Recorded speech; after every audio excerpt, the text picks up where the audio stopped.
Let's slow down for a moment. Not because the world is quiet, but because it isn't. Close your eyes, just for a second, and picture this. It's late at night, in Cape Town. The city hums softly outside, the ocean breathing in the dark. You're in bed, scrolling on your phone, and then it happens. An email notification lights up the room. Congratulations. A bonus has been credited to your account.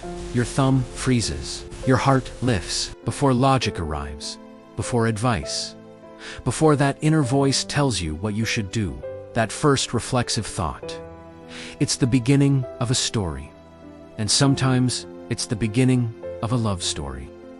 Because money doesn't just live in bank accounts. It lives in relationships, in arguments, in silence, in the way two people imagine the future, together or apart. This story begins with two people who don't yet know how intertwined love and money can be. Meet Monica, a free-spirited travel blogger, always chasing sunsets and adventure.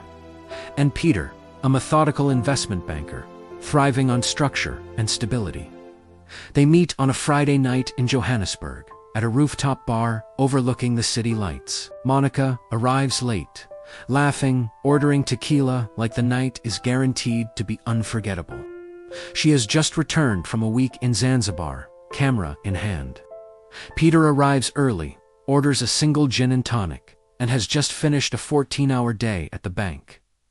They talk, and something clicks. Monica talks about loving movement, new places, spontaneous road trips, last-minute flights. Peter talks about loving structure, predictable routines, measured risks, numbers that make sense. They are different, and somehow that feels exciting. A year later, Monica and Peter live together in a small apartment. Same alarm, same routines, same combined income, but their inner worlds remain distinct. When Monica sees money, her thought is immediate. Life is short. When Peter sees money, his thought is just as automatic. Life is unpredictable. Monica is a spender, naturally. Her income varies wildly. She fills their life with color. Music loud on Chapman's Peak Drive, weekend brunches, photography gear, workshops abroad. She doesn't spend recklessly. She spends emotionally. A win, a stress, a celebration, a heartbreak. And when Peter gently says, "Maybe we should slow down," Monica smiles and says, "What's the point of money if we don't enjoy our lives?" In those moments, Monica feels rich. Peter, meanwhile, finds comfort in preparation. His job in investment banking trains him to see long-term patterns, to plan for every scenario. He cooks at home while Monica dashes off to a beach town. He drives the same car for years. He says we'll enjoy it later properly. But sometimes late at night, Peter scrolls through Instagram. He sees Monica glowing in photos, laughing, alive, and a dangerous thought creeps in. Am I building a future or missing out on life? The tension builds slowly. The spender feels judged. The saver feels unseen.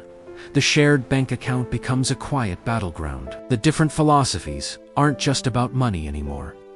They're about respect, about values, about love. It's the small things. A dinner out versus a home-cooked meal.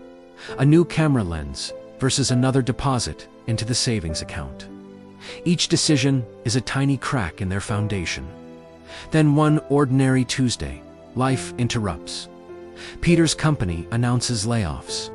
No drama, just an email, just a meeting, just a quiet walk home. The stability he had built his entire life around is gone. For Monica, the trips don't feel fun anymore. The photography gear feels like a weight. Their fluctuating account balance suddenly feels loud. She lies awake at night, heart racing, thinking, I thought love would be enough.